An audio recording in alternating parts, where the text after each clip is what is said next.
अस्सलाम वालेकुम जी, हमजा भट्ट हाजिर खिदमत। आप देख रहे हैं हमजा भट्ट ऑफिशियल। तो काफ़ी अरसा से मैं प्लानिंग कर रहा था कि जो मेरा यूट्यूब चैनल है उसके ऊपर भी डेली बेसिस पे जो है वो डाटा शेयर किया करूं आप लोगों से।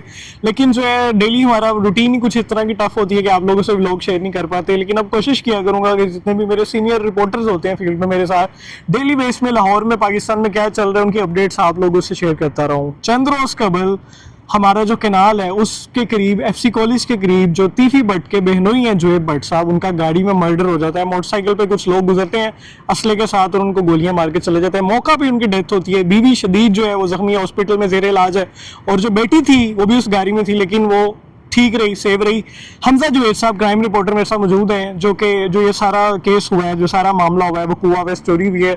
इसको फर्स्ट डे से देख रहे हैं, आज भी उनके घर गए हुए थे। क्या मामला चल रहे हैं हमजा भाई? सबसे पहले मर्डर कैसे हुआ? अस्सलाम वालेकुम। सबसे पहले बहुत शुक्रिया आपने बुलाया। अच्छा, दूसरी बात ये है कि ये मामला हुआ यूं कि बहुत सी मिसकॉन्सेप्शन थी।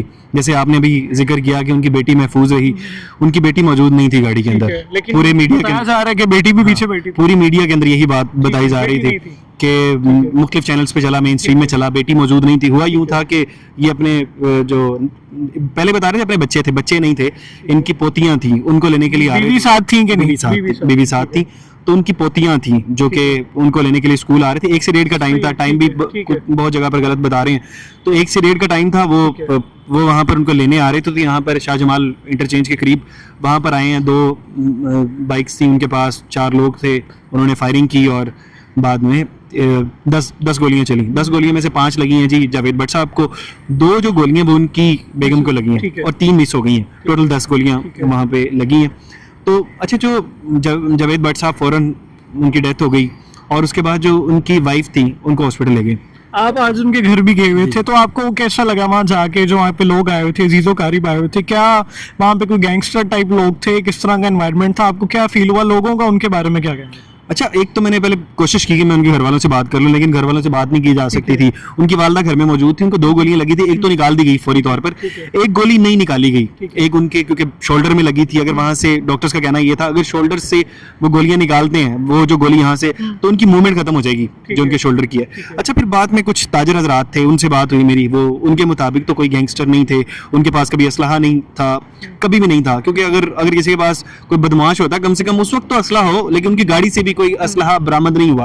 और वो लोग कहते थे जैसे नॉर्मल इंसान होते हैं वैसे ही रहा करते थे। ताजर थे, ताजरों से मुख्तलिफ मिलते थे।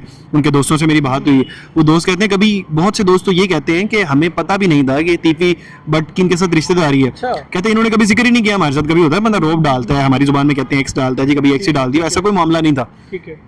तो ये सारा मामला था। लाहौर में दोबारा से ये कोई गैंगवार का सिलसिला शुरू हो चुका है। चंद रोज पहले एहसन शाह का मर्डर हुआ, मीर बिलास का मर्डर, तीफी भट्ट के बहनोई का। तो ये सारे मामला किस तरफ जा रहे हैं? अच्छा, ये चीज जो सबसे ज्यादा गलत इसके अंदर हुआ है, ये मामला इसके अंदर पहले होता ही हुआ है कि इसको थड़ा कहते हैं इन आम जुबान में, वैसे रैकी कहते हैं।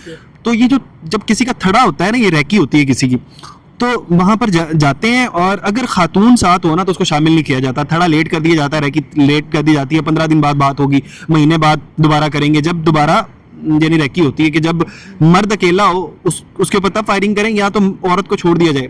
ये इन्होंने बहुत जो गलत चीज हुई इसके अंदर, औरत को दोबारा शामिल कर लिया गया, औरत के ऊपर फायरिंग की गई, औरत को भी शामिल किया गया उस वक्त जब खातून साथ। ये जो भी मामला हुए हैं लाहौर में दोबारा से गैंगवार का सिलसिला शुरू हो जाएगा। जी, ये जब औरत को शामिल किया ना तो ये मामला बहुत खराब होता है। जब मर्दों के साथ, आपको पता है एक जगह पर हम गए थे तो 2 सामने प्लाजे थे, उधर जब लड़ाई हुई तो दोनों खानदानों के मर्द खत्म हो गए, लेकिन औरतें मौजूद थी। औरतों को नहीं लाया जाता।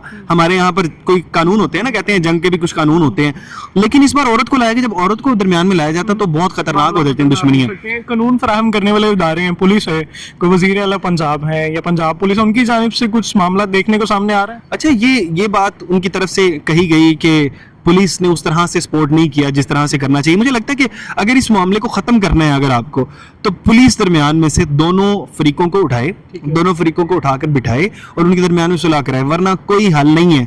वरना ये मामला बढ़ता रहेगा। फैमिली की जानिब से किस पे इल्जाम लगाए जा रहे हैं कि मर्डर किसने करवाया? अच्छा, एक तो जाहिर बात है अमीर बलाच के भाई पर इल्जाम लगाया जा रहा है, दूसरा कैसर भट्ट साहब कोई हैं, जी जी, उनके ऊपर इल्जाम लगाया जा रहा है। वो उनकी जो वालिदा हैं वो कहती हैं कि जो हमजा जावेद उनकी बेटी हैं, उन्होंने बताया कि उनकी वालिदा ने उन्हें देखा है, 2 लोगों को, 4 में से 2 लोगों को फौरन पहचान गई हैं। एक जाहिर बात है ऐसे होता नहीं है, वैसे आपको सही बात बताऊं FIR में नाम दिया जाता है, लेकिन वो कहती हैं कि 2 लोगों को मैंने फौरन देख लिया था, कैसर भट्ट साहब जो भी हैं उनको, और दूसरा जो था वो अमीर बराज के भाई दरमियान में शामिल थे। अच्छा, तो उनको देखा गया था। ठीक है। तो जितने भी मामला की डिटेल्स थी हमने कोशिश की कि हमजा जो जावेद भाई हैं, हम नाम है और सीनियर क्राइम रिपोर्टर हैं, इनसे जानने की कोशिश करेंगे। डेली बेसिस पे मैं कोशिश किया करूँगा, अगर हमजा भैया में टाइम दिया करें तो लाहौर में इस टाइम क्या चल रहा है वो हमारी जितने भी हमारी फैमिली और सोशल मीडिया की उन तक हमारी अपडेट्स पहुंचती रहे। अपना बहुत ज़्यादा ख्याल रखें। सॉरी, काफ़ी अरसे बाद जो है हमने जो पेज को एक्टिव किया है, अपने यूट्यूब चैनल पे कंटेंट जो है वो शेयरिंग का अमल शुरू कर रहे हैं, तो अपने कमेंट्स का जो है राय का इजहार लाजमी कीजिएगा। देखते रहें मेरा यूट्यूब चैनल है हमजा भाई को, मुझे इमरान भाई को दुआओं में याद रखें। अल्लाह हाफिज़।